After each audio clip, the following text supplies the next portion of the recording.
Hola, hola, ¿qué tal? Muy buenas tardes con todos, buenas tardes. Probando audio, ¿me confirman qué tal se escucha, por favor? Buenas tardes, doctora. Sí se le puede escuchar. Perfecto. ¿Qué tal? Buenas tardes con todos. Les saluda la doctora Gladys Patiño Soto.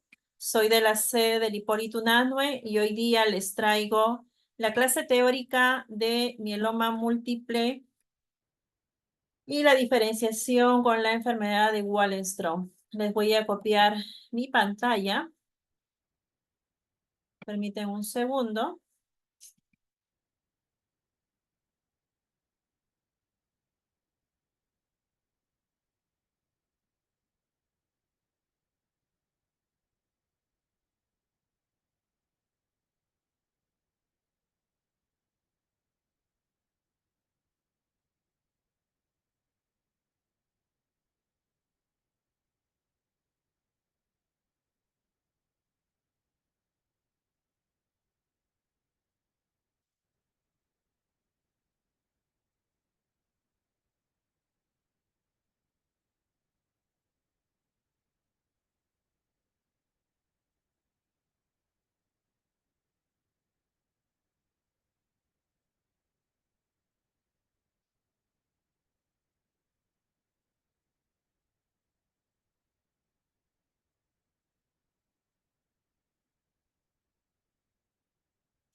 Ok, ¿me confirman la visualización de mi pantalla, por favor?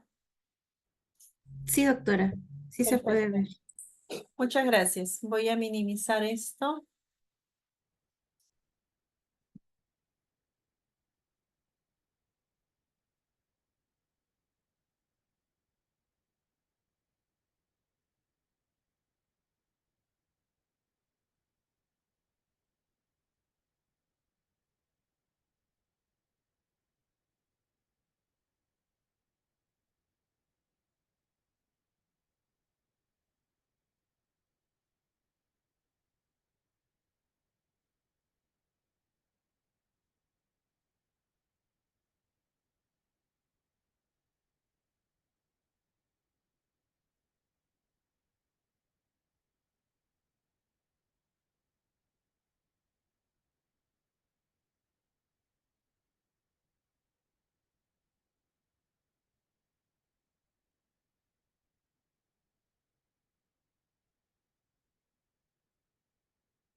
A ver, si me ayudan, ¿dónde es que tengo Sí. que llevarlo a pantalla completa? No me permite ponerlo en pantalla completa.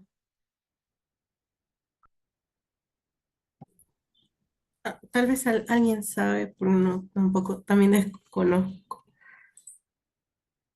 Realmente debería estar al ladito, ¿no? Pero No no creo que veo. no. Sí. A ver, vamos a probar con esto. Listo, ya está. Ok.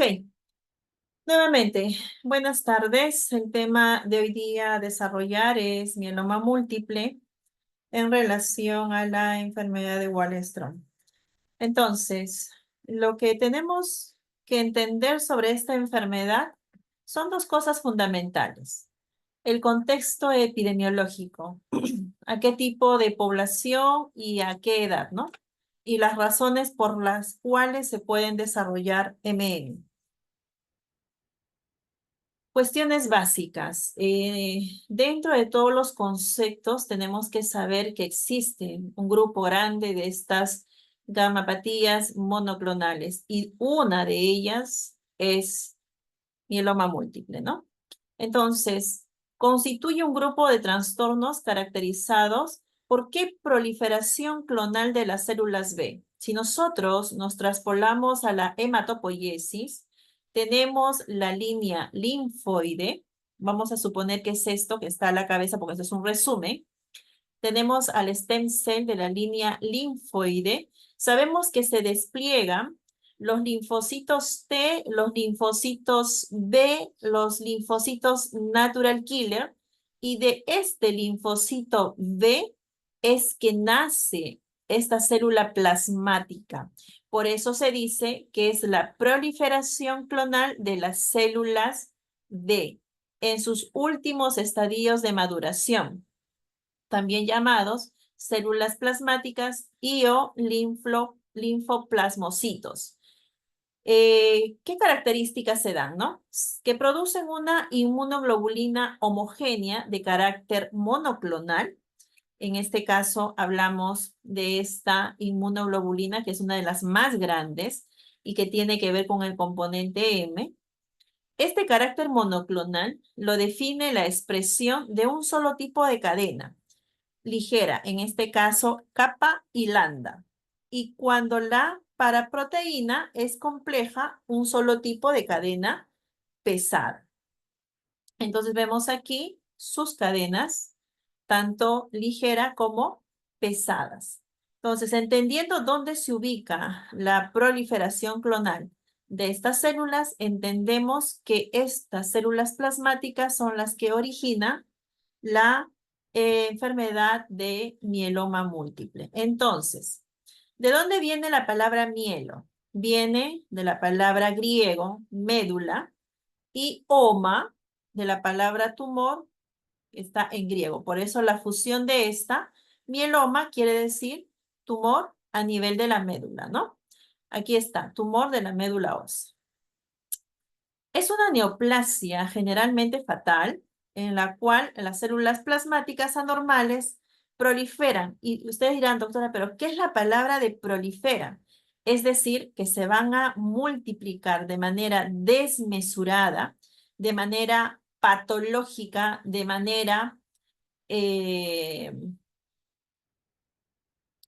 anormal, mutada, difusamente en la médula ósea. Ahora, estos componentes ya son mutados, pues no son normales. Lo que siempre van a conservar es este núcleo excéntrico. Si ustedes se dan cuenta en este pequeño grupo que está aquí en este cuadrito, tenemos al núcleo homogéneo, tal y cual como se presenta en un plasmocito normal, excepto que van a ser gigantes, van a tener mayor cantidad de citoplasma, va a tener mayor cromatina. A esta se van a diferenciar vacuolas, nucleolos, y lo que siempre van a preservar es esta estructura excéntrica. Eso es lo único que no va a cambiar, pero de ahí vamos a tener obviamente anomalías, ¿no? Con esta célula. ¿Qué dice la OMS? El mieloma múltiple se define como una neoplasia de las células plasmáticas multifocal que afecta a la médula ósea. ¿Por qué? Porque van a proliferar, porque la van a invadir. Y se asocia a la producción de una proteína monoclonal sérica y o urinaria.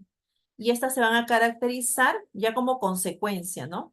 En anemia, ¿por qué? Porque a nivel de la médula no solamente va a destruir la línea linfoide, sino la línea mieloide. Y dentro de la línea mieloide están los eritroblastos, que son las responsables en la maduración de producir los hematíes. Pero como va a haber proliferación, va a haber destrucción, está inmerso también la línea de los proeritroblastos, entonces voy a tener anemia. Ahora, ¿por qué hipercalcemia?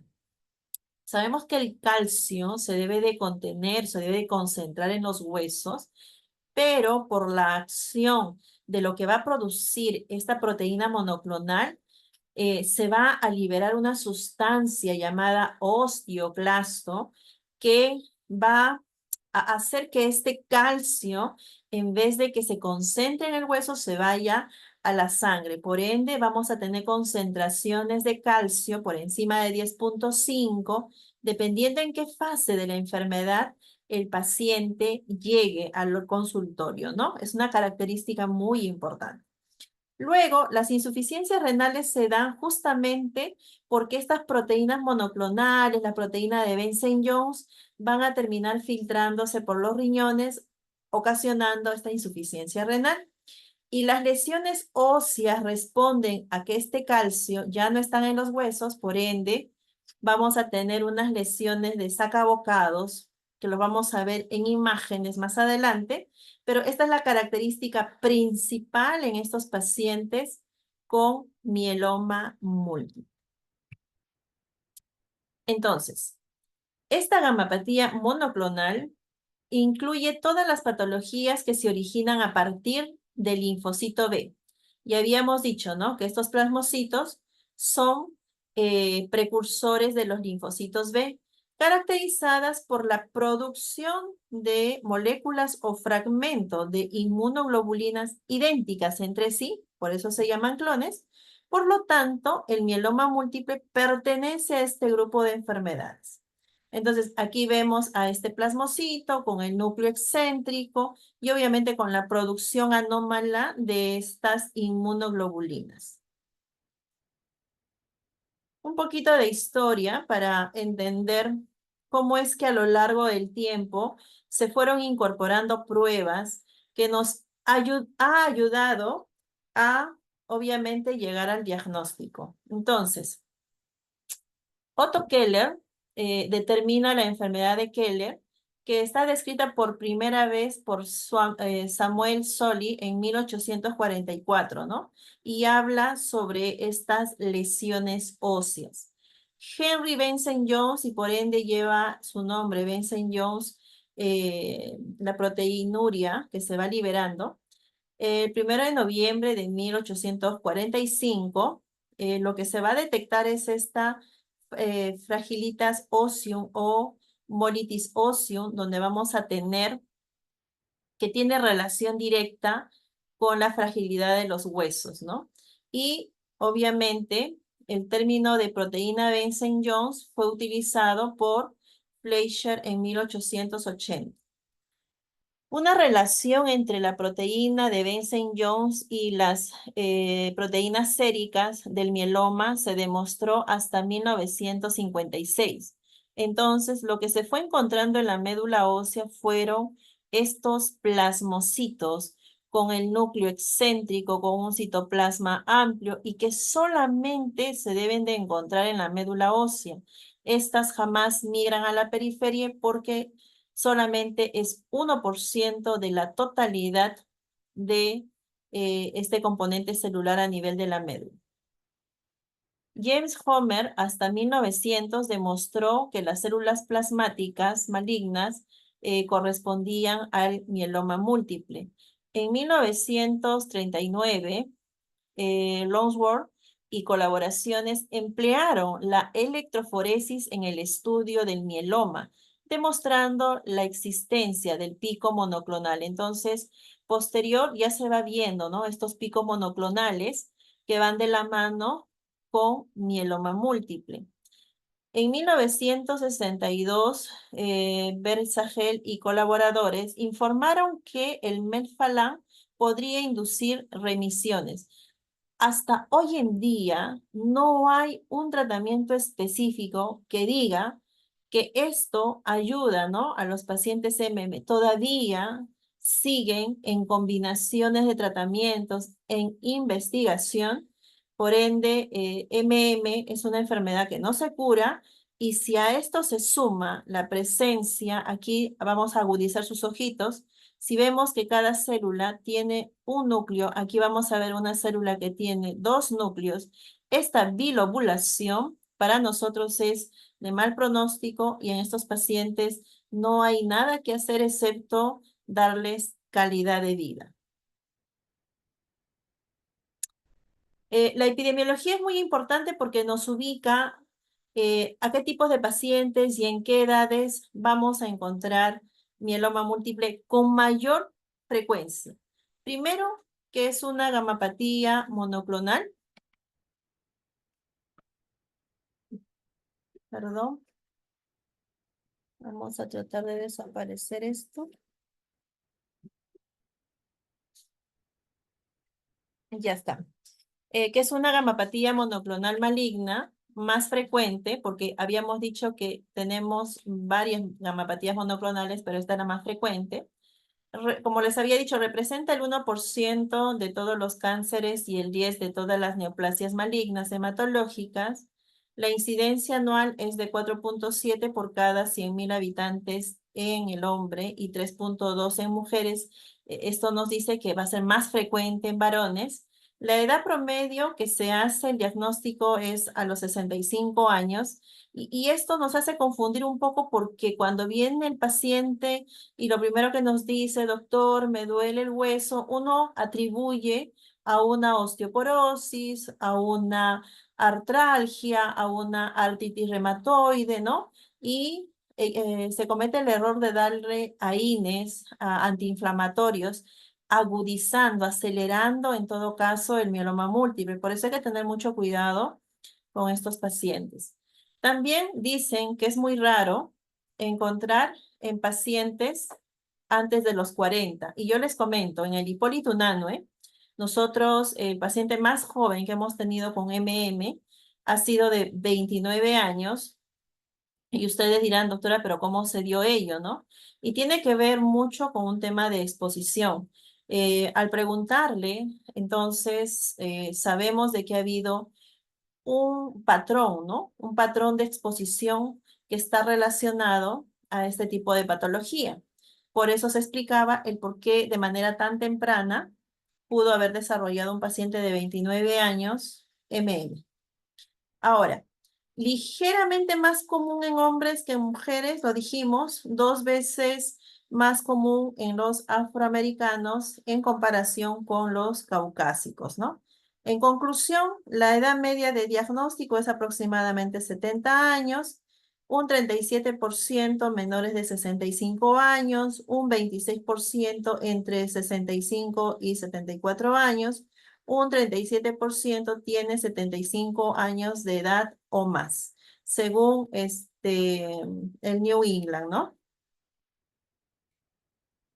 Ahora, hablar de etiología. Definitivamente es correcto decir que la etiología es desconocida. Sin embargo, se ha asociado a varios factores. El primero es la estimulación inmunitaria crónica.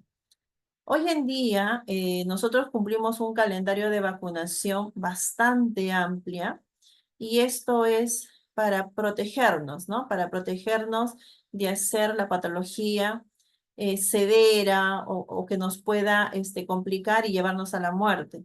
Sin embargo, esta estimulación inmunitaria, no solamente hablando por el programa de vacunación, sino también por toda la exposición, porque no tenemos vacuna para todo, a lo largo del tiempo, si nuestro sistema inmune está deprimido y tenemos enfermedades recurrentes y en medio de ello eh, la aparición de muchos anticuerpos, entonces esta estimulación inmunitaria crónica a lo largo del tiempo es una de las condicionantes para pensar en MM. De la mano, los trastornos autoinmunes, porque hablamos de anticuerpos, y ahí un claro ejemplo como es LES. Otra que se postula y bastante fuerte son las exposiciones a radiación ionizante. Ahora, en nuestra vida, en el día a día, existe dos tipos de radiaciones, ¿no? La radiación ionizante y la radiación no ionizante. La ionizante se refiere, por ejemplo, ¿no? A las plantas nucleares. En todo el Perú tenemos una en Lima, que es en la ciudad de Naranjal. Es pequeña, no es tan grande como en los países grandes. Tenemos toda el área a nivel de medicina, lo que es rayos X, las resonancias magnéticas, las tomografías, la medicina nuclear. áreas donde hay alta carga de esta radiación ionizante, por ende, los profesionales de estas áreas tienen que cuidarse de una manera muy estricta. Radiación ionizante también las tenemos en donde se trabaja con alta frecuencia, como son los radares a nivel de aeronáutica, marina, entonces, y se van midiendo, ¿no? Las radiaciones no ionizantes, las más altas, las que tenemos, son estas antenas celulares que están por doquier. Si bien es cierto, sabemos que los artefactos que nos rodean en los hogares, la suma de todos no exceden los 30 decibeles, lo cual es permisible para el organismo. Estas antenas celulares emanan por encima de 1500 decibeles, es una radiación no ionizante, pero sobrepasa, ¿no?, lo que nos dicen de lo que es permisible. Por ende, también podrían ser las causantes de radiación no ionizante para el ser humano. Otro de los que se postula son las exposiciones ocupacionales a plaguicidas e herbicidas, ¿no? Como por ejemplo la dioxina. Se sabe que cada vez se están elaborando con más toxicidad eh, estos plaguicidas, herbicidas que vienen del norte y que son obviamente esparcidos, ¿no?, en las grandes hectáreas alimenticias. Y estas personas que lo hacen muchas veces se ponen a la espalda, ¿no?, estos balones y los esparcen caminando y no tienen ningún nivel de protección, por ende las inhalan no solamente por vía respiratoria, sino también por la piel. Es una de las causantes. También se ha relacionado con la exposición al agente naranja. Se sabe sobre la guerra en Vietnam, donde masivamente las personas desarrollaron MM. Asimismo, está esta sustancia, el benceno, que también tiene que ver, ¿no? Tiene que ver con eh, la exposición, como son los pintores al benceno, el uso de la benzina, el uso de sustancias químicas que van a ser predisponentes para esta patología como es MM, ¿no? Se hace una estadística y se ve de que las personas que pintan del día a día, para retirar la pintura de la manito, utilizan la benzina, que está cargada de benceno, que es una sustancia altamente tóxica, ¿no? Altamente tóxica, y que lamentablemente a lo largo del tiempo terminan desarrollando MM. Hablar de las anomalías cromosomales, esto siempre y cuando haya una línea genética, ¿no?, a lo largo del tiempo y que nos haga pensar de que, ajá, la posibilidad va por este lado, ¿no? Hablamos a nivel de la translocación del 11-14, 4-14, 14-16, 6-14, 14-20, donde hay una hiperdiplodía, una delección 13Q14, las delecciones 13P13 y las anomalías a nivel del 11Q. Errores en recombinación de cadenas pesadas. También hablamos de estratificación de riesgo en la progresión de las enfermedades caracterizadas por una inestabilidad genética. Se suman eventos como la mutación del RAS o la metilación del P16. Hablamos de las alteraciones de oncogen, como es el MYC, las translocaciones secundarias, mutación del P53 y alteraciones del microambiente. Entonces, está demostrado definitivamente, pero cuando tenemos una línea genética a lo largo del tiempo, ¿no? El árbol genealógico demuestra que ha venido de heredación en heredación, pero si no tenemos este dato, entonces tenemos que buscar las posibles etiologías relacionadas que hayan hecho que desarrolle MM. Bueno, entonces lo que se expuso anteriormente es en relación a los factores ambientales. Hablamos sobre la exposición a la radiación ionizante, las pesticidas agrícolas y posiblemente los petroquímicos también aumentan el riesgo. Hay una mayor incidencia en mieloma múltiple en personas con artritis reumatoide o la obesidad. Un poquito de fisiopatología, entonces habíamos entendido que esto es una célula plasmática, a ver si me siguen con el cursor. Esta es la célula plasmática, vemos la translocación 614, obviamente la amplificación a nivel del 1q21, la translocación 414. Entonces lo que se va a generar es que estos osteoclastos, en vez de que se vayan hacia los huesos, se van a liberar de ellas. ¿Para qué? Para producir que a nivel de la médula ósea se liberen componentes que hagan de que este calcio se vaya hacia la sangre y no se adhiera hacia el hueso como corresponde. Entonces, a la liberación de este osteoclasto no solamente va a hacer que el calcio se vaya hacia la sangre, sino también que las cargas negativas positivas de los hematíes se anulen y por ende, cuando nosotros veamos la lámina periférica, vamos a ver el famoso fenómeno de Rowlos o pilas en monedas, donde los hematíes hacen una fila tras otra. Entonces, tenemos aquí a estas células plasmáticas donde el núcleo siempre va a ser excéntrico, citoplasma absolutamente amplio, teniendo la activación de estos osteoclastos, inhibiendo obviamente la osteoblástica, ¿no? Haciendo que el hueso se vuelva más débil. Y lo mismo, tenemos ahí la proliferación de estos plasmocitos normales a plasmocitomas, generándose los anticuerpos anormales a nivel de la producción de las inmunoglobulinas. Entonces, la distribución para mieloma múltiple según el tipo de inmunoglobulina, tenemos a la cabeza IgG con un 55%, IgA con un 25-30%, Benson-Jones con un 15% y más remotamente infrecuente, la IgD con 2%, biclonal 2%, no secretores 1%, y lejanamente con un 0.5% IG. Recuerden que la más frecuente es IgG.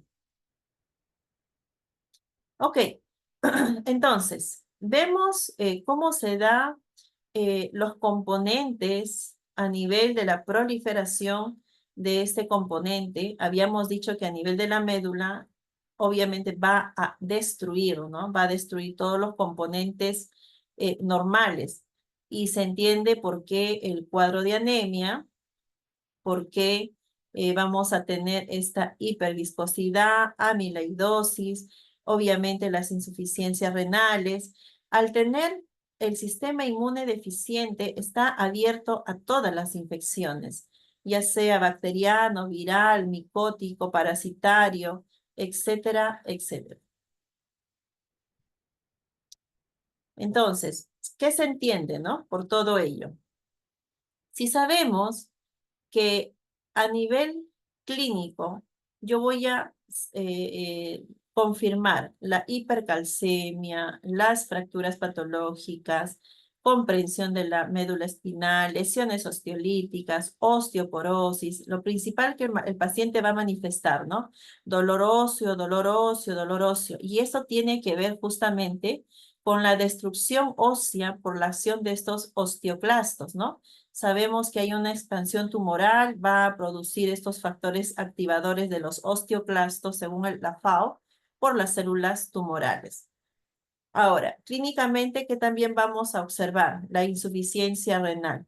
Y esto está ligado a qué? Que se van a filtrar estas cadenas ligeras, estas hipercalcemias, va a haber una nefropatía por depósito de uratos, va a haber una glomerulopatía amiloidea, que es rara, pero que también se presenta, y una pielonefritis. Y obviamente esto se da por la acción tóxica de los productos del tumor, lo dice la FAO, productos de fragmentos del ADN. En relación a la anemia, se entiende que es por una mieloptisis, menor producción y mayor destrucción. A nivel de la médula, pues los hematíes todos se van a destruir. Y esto se da nuevamente por la expansión tumoral de los plasmocitomas, producción de factores inhibidores y de autoanticuerpos por las células tumorales, ¿no? Entonces, una secuencia de una y de otra, cómo se da la patogenia. La infección se entiende, ¿no? Porque va a haber una hipogammaglobulinemia, menor emigración de neutrófilos, que es la primera línea de defensa, por ende, menor producción debida a la supresión inducida por el tumor, catabolismo exagerado de la inmunoglobulina G, que son productos del tumor. Ahora, síntomas neurológicos, por supuesto, y estos se van a expresar por una hiperviscosidad, la crioglobulinas, depósitos de amiloide, asimismo las hipercalcemias, comprensión de la médula espinal, y esto está dado, obviamente, por estas productos del tumor que son propiedades del componente M, cadenas ligeras. Hemorragias, si sabemos que hay una anemia, va a darse por las interferencias de los factores de coagulación, lesiones amiloidea de los endotelios, difusión plaquetaria. Así como caen los hematíes, también caen las plaquetas, que es muy característico en los hemogramas, ¿no? Leucopenia, anemia, plaquetopenia. Y se entiende porque vamos a tener la producción del tumor, anticuerpos contra los factores de la coagulación, las cadenas ligeras, revestimiento de las plaquetas por anticuerpos. Y las masas tumorales, pues es la expansión propia del tumor. Esto es lo mismo que he manifestado, pero ya lo vamos a ver con síntomas y signos, ¿no? Está el mecanismo patogénico, está la consecuencia, están los síntomas y están los signos.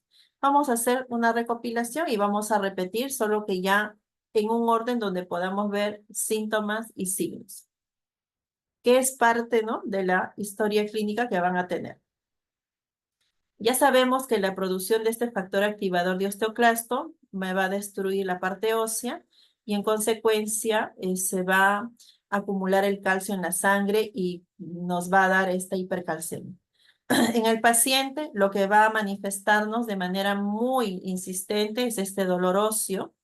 También va a presentar anorexia, náuseas, vómitos, constipación o nubilación, dependiendo en qué estadio venga la consulta.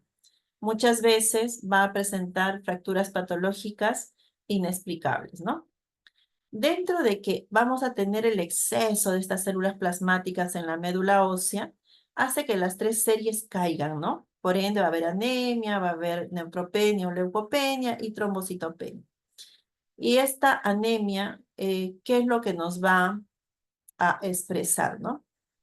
Esta anemia nos lleva a que la paciente va a estar con astenia, palpitaciones, debilidad, acúfenos, vértigo, fosfenos, irritabilidad. ¿Y cómo lo vamos a ver? Mediante la palidez, mediante la taquicardia y la taquipnea. En el caso de la neutropenia ya sabemos predisposición a todas las infecciones y esta se va a manifestar con fiebre, y las trombocitopenias con las expresiones de las hemorragias, ¿no? Vamos a ver a nivel de la piel, petequia, equimosis, gingivorragia, epístasis. A nivel de la producción de la proteína monoclonal anormal a nivel de la médula, nos va a producir una hiperviscosidad. Esta hiperviscosidad va a producir en el paciente cefalea, confusión, convulsiones, llevando hasta un estado de coma. La eliminación en orina de estas cadenas ligeras nos va a llevar a una insuficiencia renal por la proteína de Benson-Jones. Se va a manifestar mediante oliguria, nicturia, vector urémico y se va a expresar mediante edemas o ascitis. Las infiltraciones por mieloma, esto tiene que ver con la compresión radicular, parestesias, debilidad, por ende vamos a tener rigidez y paraplegias. Y esto se va a ir dando dependiendo en qué estadio, ¿no? Dependiendo en qué fase de la enfermedad llega el paciente. Entonces, lo mismo, lo primero que el paciente va a manifestar, dolor óseo. Tenemos un gran porcentaje en relación a esta patología, hablamos del 60-80%. Nosotros somos una población anémica y eso no debería sorprendernos, ¿no? Y sabemos que las patologías neoplásicas, como son crónicas, de larga data, entonces el síndrome anémico también está presente. Estos pacientes van a tener pérdida de peso, van a tener diatesis hemorrágica por las plaquetopenias, hepatomegalias, esplenomegalias, plasmocitomas en cualquier localización y manifestación de fiebre. Entonces, a la cabeza, lo primero y lo que nos debe de llamar la atención es el dolor óseo, porque el paciente les va a manifestar una y dos y tres reiterativamente el dolor óseo. A nivel de laboratorio, es importantísimo entender que el punto de partida es el hemograma. Y ya hemos dicho, ¿no? En el hemograma vamos a tener anemia, leucopenia junto con la neutropenia y trombocitopenia. Eso queda saneado y sacramentado. En el frotis periférico, ¿qué es lo que vamos adicionalmente a dar de información? El famoso fenómeno de Roblos, o les pueden poner como pilas en moneda. Dirán ustedes, doctora, ¿y esto es patognomónico para mieloma múltiple? No, también se dan otras patologías. Sin embargo, es la suma de todos los datos más la clínica que tenemos con el paciente. Obviamente el BCG va a estar acelerado en casos de mujeres por encima de 20, en caso de hombres por encima de 10. Las radiografías es importantísima. Una simple radiografía de cráneo nos va a manifestar estas lesiones osteolíticas, osteopenias, sacabocados, que las vamos a ver en imágenes adelante. Es importante la medición de la proteína monoclonal. Obviamente, tenemos una orina de 24 horas. Lo que tenemos que medir en primera instancia es la proteinuria, que va de la mano con las proteínas en la sangre, ¿no?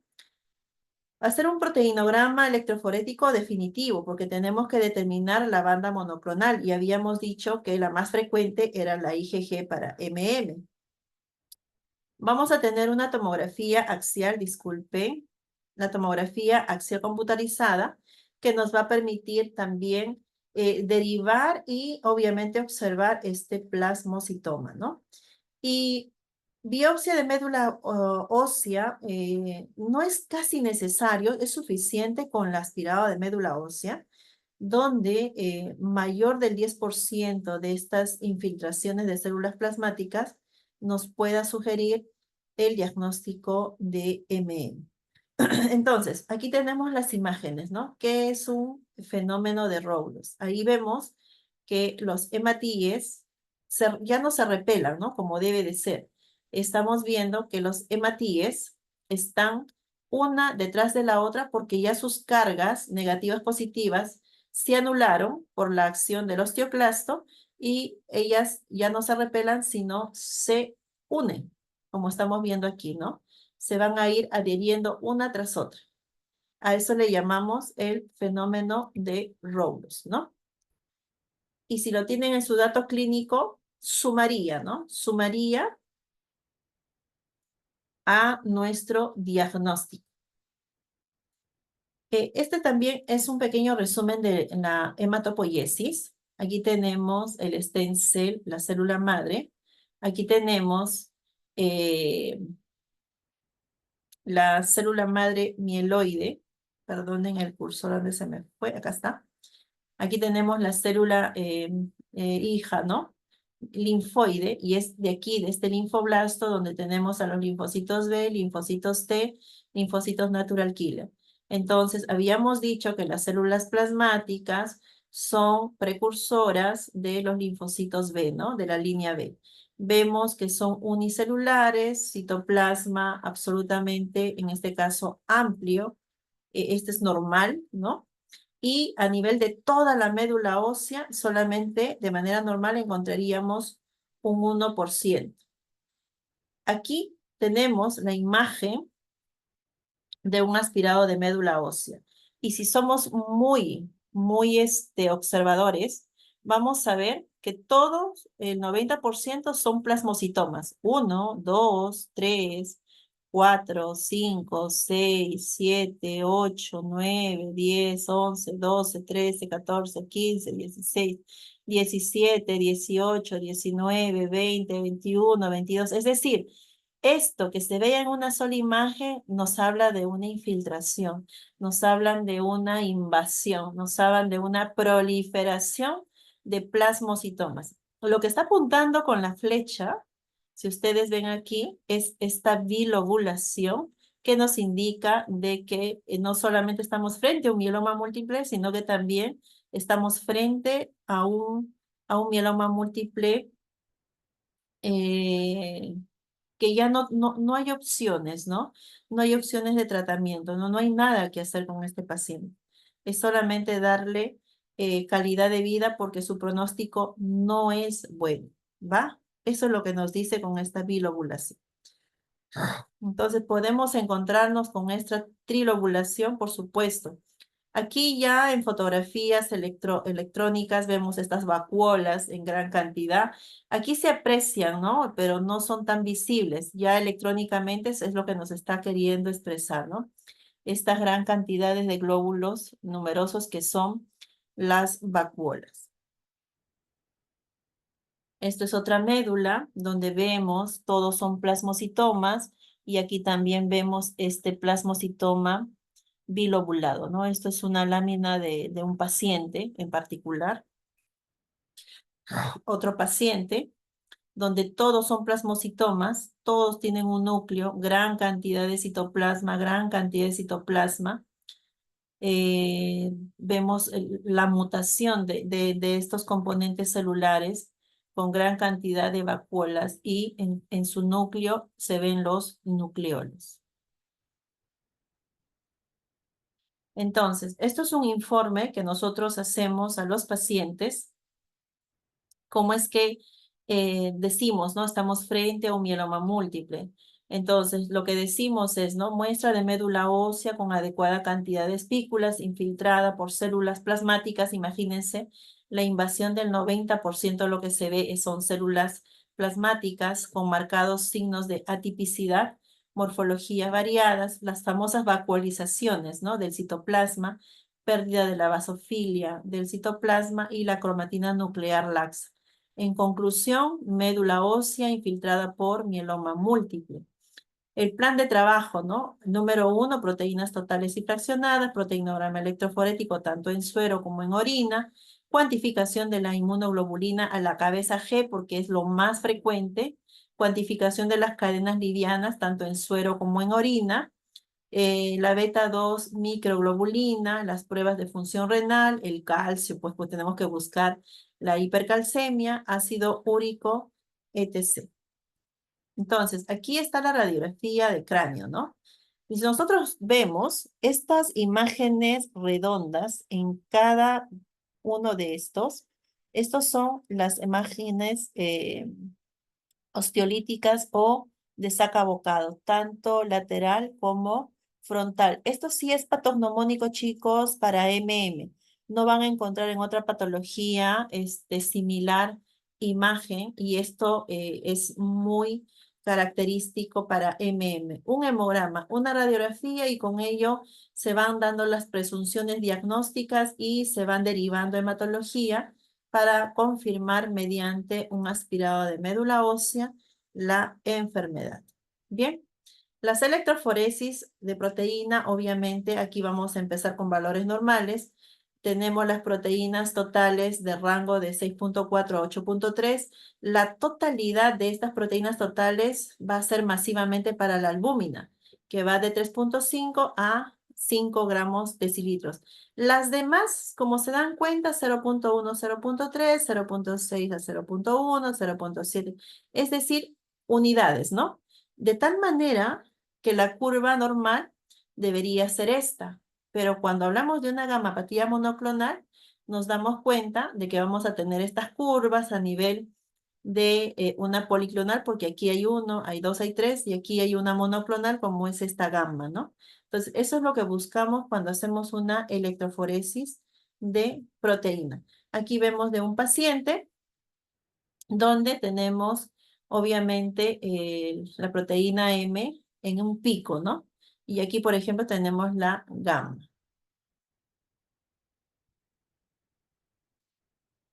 ¿Cómo tomamos los criterios de diagnósticos? Hay criterios mayores y hay criterios menores. Dentro de los mayores, plasmocitomas en la biopsia tisular, celularidad plasmática en médula ósea superior al 30%, un pico monoclonal sérico que sea superior a 3,5 gramos decilitros si es que es IgG, 2 si es que es IgA o alguna proteinuria de cadena ligera superior a 1 gramo al día.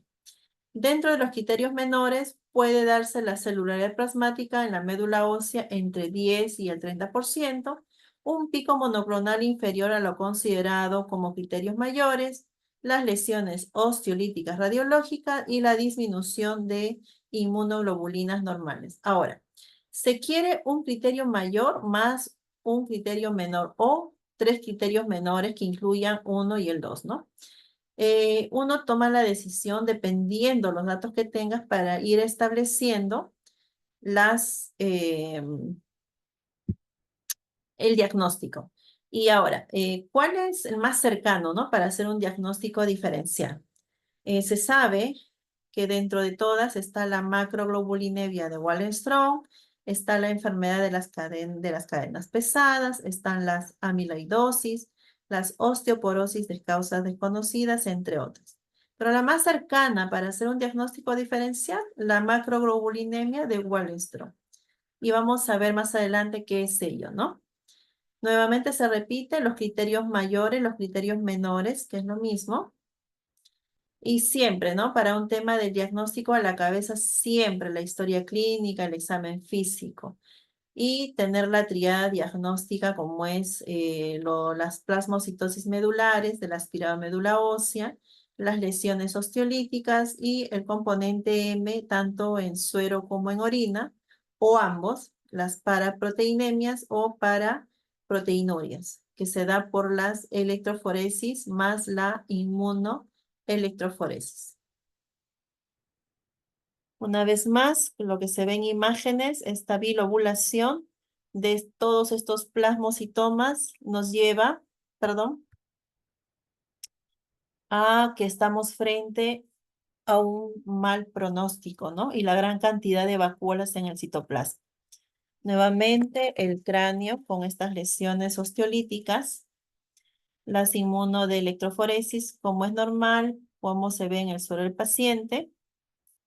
Ahora, estas fases evolutivas del mieloma múltiple hemos dicho que no tiene cura, ¿no? Entonces, primero hay una fase preclínica donde se desarrolla la enfermedad, viene la fase sintomática donde hemos expresado todo lo que hemos visto hasta el momento. Dentro de esta fase sintomática, obviamente, va el tratamiento, va a haber una respuesta objetiva, las recaídas, y luego viene la fase agresiva terminal, ¿no? Eh, no se ha podido hasta el momento detectar una, un tratamiento, ¿no? Específico para MM. Así es que lo que se busca por el momento es eso, ¿no? Calidad de vida y se sigue todavía postulando y se sigue postulando los tratamientos alternativos. Bueno, tratamientos. Va desde el origen, ¿no? O sea, se había dicho de que el Metfalan es histórico, en este caso con un corticoide, ¿no? Con una tasa de respuesta del 50%. Actualmente el tratamiento de elección en pacientes menores de 65 años que son candidatos a trasplante autólogo de médula ósea, es la vincristina más el doxorubicina con la dexametasona. Recientemente, la talidomida más la dexametasona ha demostrado una tasa de respuesta mayor de 75% en pacientes con mielomas refractarios al tratamiento convencional. Y se siguen buscando opciones, chicos. No es que se tenga ya determinado el tratamiento y cada paciente es tan único, tan individual, que se tiene que buscar la mejor opción, ¿no? Pronóstico sin tratamiento, la supervivencia de vida es 7 meses, con tratamiento, con quimioterapia, la supervivencia de vida es de 3 a 5 años. Y en pacientes con remisión se logran remitir, pueden sobrevivir de 5 a 10 años. Se considera remisión completa la ausencia de la paraproteína en suero y orina, mantenida un mínimo de 6 semanas, desaparición de los plasmocitomas, existencia de menos del 5% de células plasmáticas en médula ósea y la estabilización del número y tamaño de lesiones osteolíticas. Lo malo de cualquier enfermedad neoplástica es que los pacientes llegan bastante avanzados, por no decir tardíos, ¿no? En la fase final. Y propio de lo que yo les comentaba a mi grupo en particular en la mañana, ¿no? No tenemos una cultura de prevención. No hay esto de que el paciente peruano se haga un examen anual, un examen semestral, bimestral, se esté controlando. Entonces, no permite, pues, ¿no? De manera temprana hacer un hallazgo temprano y el paciente llega a nuestras manos ya en una fase tardía, ¿no? Donde todo está muy invadido y muy avanzado.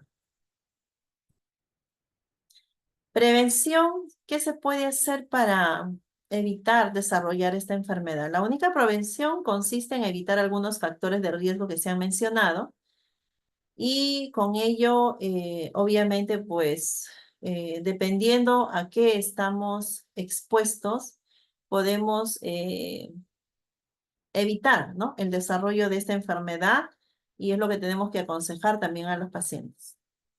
Entonces, habíamos dicho que una de las patologías con las cuales se puede hacer el diagnóstico diferencial es con la enfermedad de Waldenström, ¿no? Esto es más breve, es más chiquito, ya no es tan complejo como MM, pero sí vale la pena entender de qué se trata. Su nombre mismo, ¿no? Jan Waldenström nació en 1906, falleció en el 96. Fue el primero en identificar en 1944 este diagnóstico diferencial, estas células que también son plasmáticas, ¿no? Se trata de la macroglobulinemia de Waldenström, que son linfoplasmocíticos, es decir, ¿no? Que son muy parecidos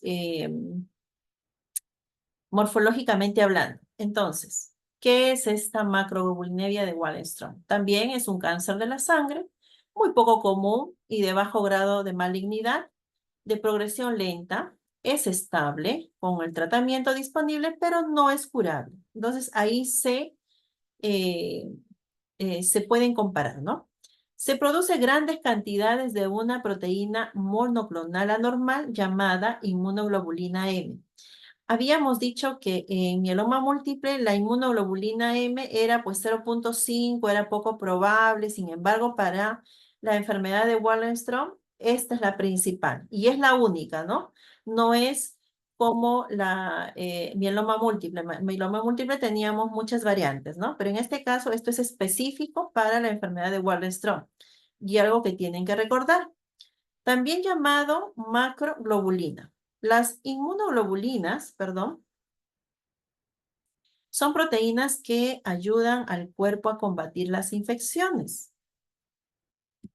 Un poco de fisiopatología y se entiende de que esta inmunoglobulina nace, pues, ¿no? No solamente en la médula ósea, sino también en los ganglios linfáticos y esta es una diferencia que nos ayuda a determinar el por qué podemos pensar en una célula de mieloma múltiple o una de la macroglobulinemia de Waldenström, porque es una célula clonogénica de la macroglobulinemia de Waldenström. Es un linfocito B que ha sufrido hipermutaciones somáticas que es incapaz de llevar a cabo los procesos de los cambios de la clase con preferencia de ciertos segmentos. Ahora, ¿cuáles son los criterios de diagnóstico? Ya sabemos que sí o sí tiene que ser inmunoglobulina M para pensar en la enfermedad de Waldenström o la macroglobulinemia de Waldenström, ¿no? Esto se va a medir a nivel sérico. Lo otro es que es un linfoma linfoplasmocitoide. Al hablar de linfoma, aquí nosotros obviamente, aparte de la infiltración de la médula ósea, por este linfoma, linfoplasmocitoide, según la OMS y real, de predominio intratrabecular es un criterio imprescindible para pensar en la enfermedad de Waldenström. En ocasiones hay un linfoma linfoplasmocitoide extracelular que es el ganglionar y en estos casos hay que descartar otros linfomas no Hodgkin como es el linfoma de zona marginal.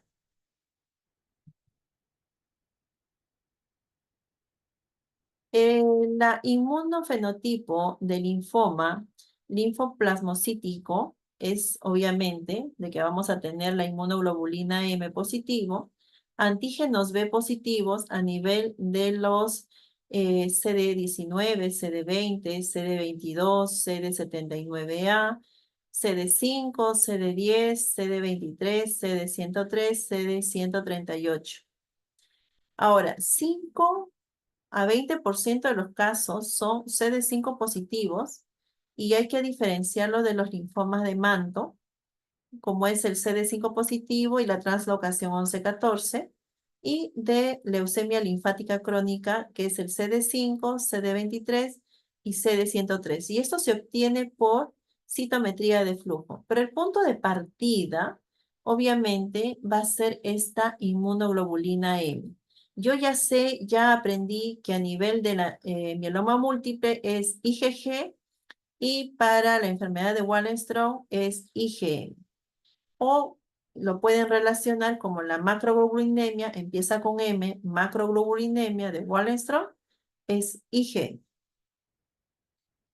Las pruebas diagnósticas a la cabeza, pues, ¿no? El hemograma, donde yo puedo detectar el punto de partida, la bioquímica para hacer un diagnóstico diferencial, la beta 2 microglobulinemia, la coagulación, definitivamente, porque vamos a tener también eh, algunos signos, ¿no? Hemorrágicos, el índice de viscosidad sanguínea, definitivamente la biopsia de médula ósea, la biopsia de ganglios accesibles para el diagnóstico diferencial, la inmunoelectroforesis con inmunotipificación de sangre y orina de 24 horas, la crioaglutininas, la crioglobulinas.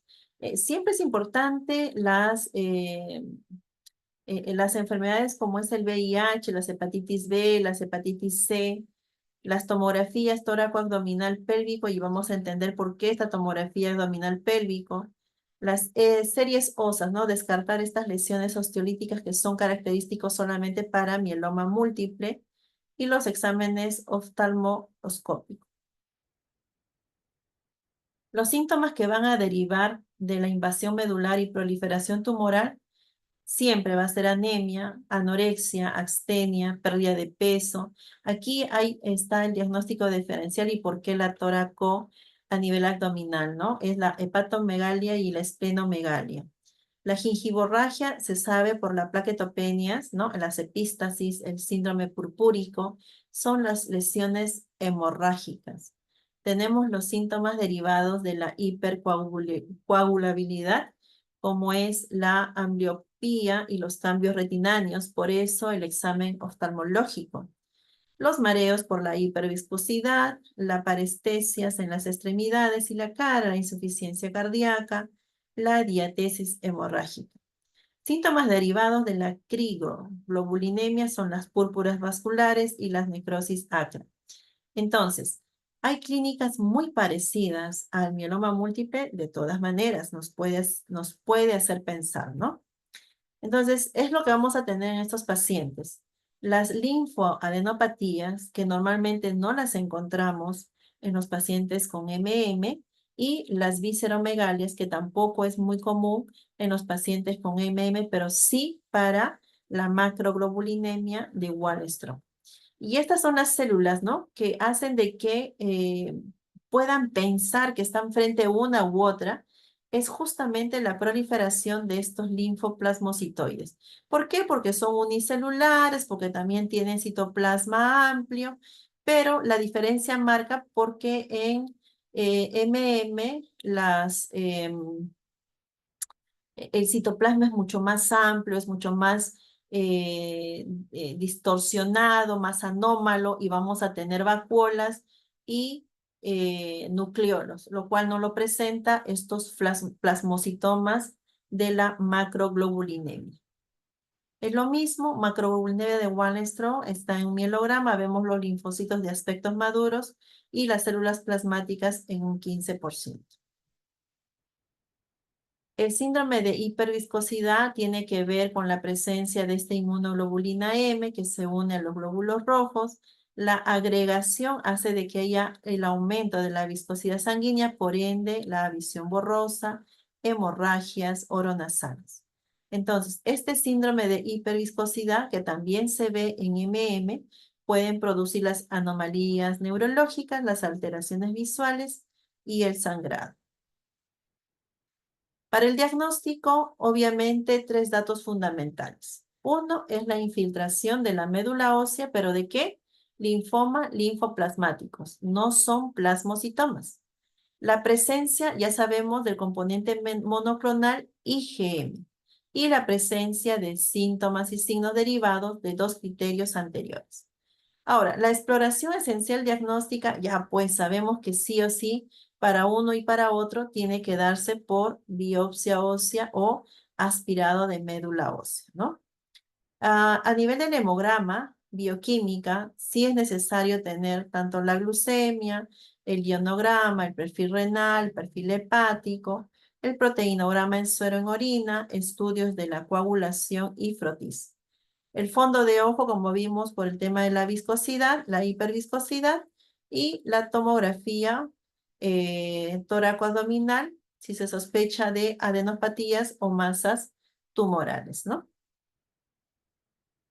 El tratamiento se han empleado el tralombuzil, el ciclofosfamida, y hay datos que sugieren que los análogos de los nucleósidos, como la fluradabina, o la claridivina son también de utilidad. El anticuerpo monoclonal anti-CD20, que es la rituximab, puede producir respuestas excelentes. Sin embargo, las manifestaciones clínicas atribuibles al síndrome de hiperviscosidad mejoran en ocasiones hasta con plasmaféresis. Hablar de plasmaféresis es un tema largo porque es un tratamiento que ayuda a liberar de estos anticuerpos, ¿no? Muy bien, entonces es las diferencias más grandes entre una y otra, ¿no?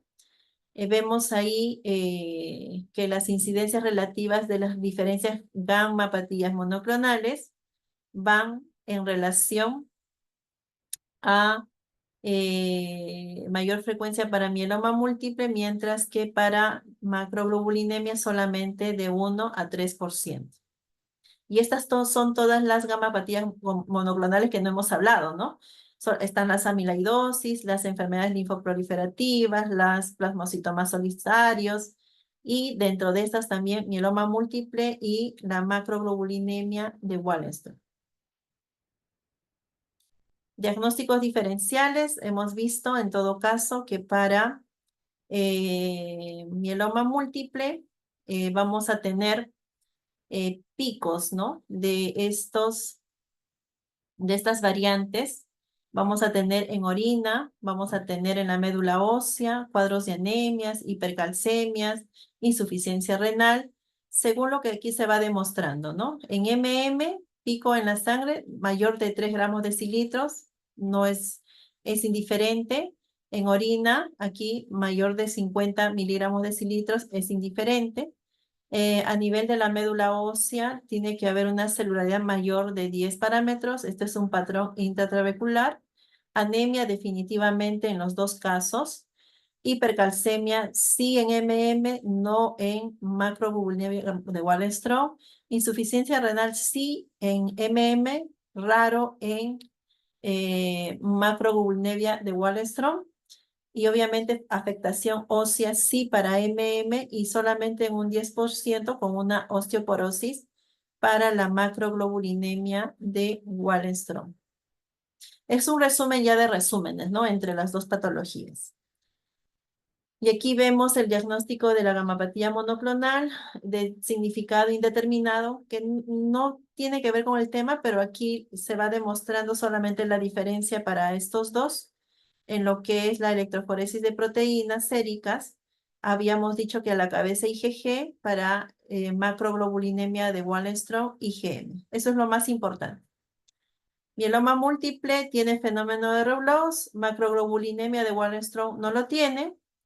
A nivel de mieloma múltiple, sabemos que hay una infiltración celular, hay amplio citoplasma, hay bilobulación, hay trilobulación, mientras que en macroglobulinemia de Wallenström son linfocitos de aspectos maduros, hay una célula plasmática solamente por debajo del 15%, y con ello estaríamos terminando la presentación de estas dos patologías, ¿no? Y en relación a lo que se ha mencionado es que se va a dar obviamente las preguntas como caso clínico y algunas cuestiones puntuales. Muy bien, chicos. Muchísimas gracias por la atención. Son temas muy sencillos en realidad. No son difíciles de diagnosticar y están presentes en nuestro día a día, ¿no? Están presentes en estas patologías que es oncohematología. Bien, yo dejo de compartir en este instante. Voy a bajar la asistencia, si me permiten. Tengo bajada la asistencia. En este instante voy a detener la grabación. La grabación